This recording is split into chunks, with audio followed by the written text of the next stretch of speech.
The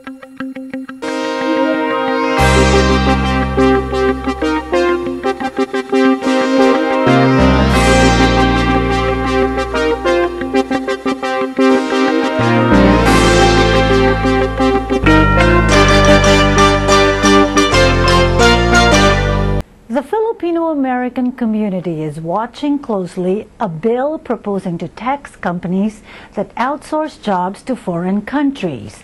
The bill, to be filed by New York Senator Charles Schumer, seeks to put an end to outsourcing by American companies seeking to cut costs. It would greatly affect call center locations such as the Philippines if and when it becomes law. Community leader Loida Nicolas Lewis told Philippine News she and other Filipino-American leaders met with Schumer June 22 but were not able to discuss the issue. Instead, Lewis said she handed a 6-page letter to his deputy stating reasons why the New York senator should not pursue the bill. Essentially, Nicolas Lewis said, American companies outsource jobs because they want to be, quote, competitive, close quote. PhilippineNews.com has a complete report by correspondent Len Almaden Thornhill.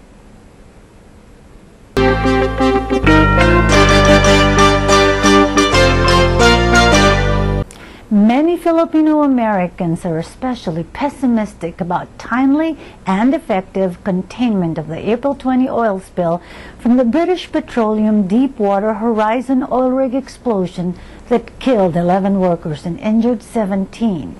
Emmanuel Ratliff of New Orleans called the Gulf Coast a valuable resource that will be destroyed if the oil spill is not stopped as soon as possible.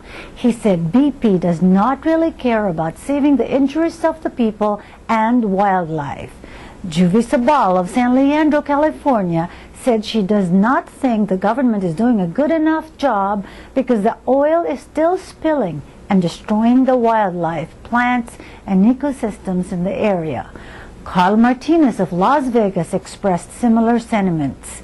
Guest reporter Ryan Macasero gets more Filipino-American feedback on the worst environmental disaster in United States history in PhilippineNews.com.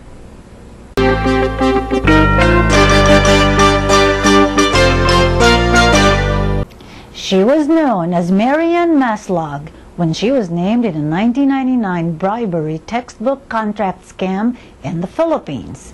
As Marianne T. Smith, she was arrested on June 8 in Seattle. A report date was scheduled for June 25 before Chief Judge John Phipps Macala in Memphis, Tennessee, where Smith has been extradited. The 41-year-old Smith was indicted May 13 on behalf of 2 alleged victims, identified only by the initials HK and SK, both Memphis residents. Smith is charged with 6 counts of wire fraud and 2 counts of mail fraud.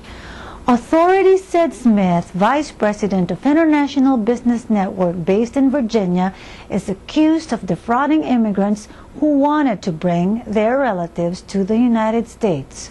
Correspondent Len Almaden Thornhill details the alleged scheme to profit from bogus exchange programs in PhilippineNews.com.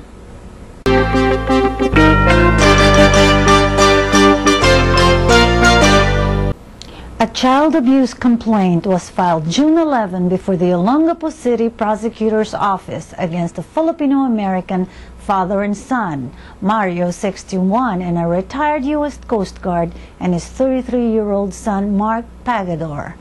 The PREDA Foundation, a non-governmental organization advocating for victims of child trafficking, sued the Pagadors. In their complaint, PREDA said they had overwhelming evidence that the father and son violated the Anti-Trafficking in Persons Act, allegedly by making 2 sisters their sex slaves.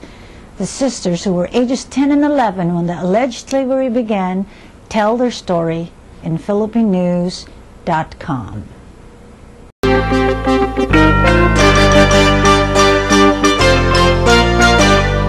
Daly City Mayor Mike Gingona showed recently that he cherishes the values inherent in his ancestral Philippine culture despite having been born and raised in California. Feeling right at home as keynote speaker at University of California, Los Angeles' 18th Filipino commencement rites, the alumnus reminded his alma mater's new graduates of their utang na loob, or debt of gratitude, the Filipino principle of reciprocating acts of kindness.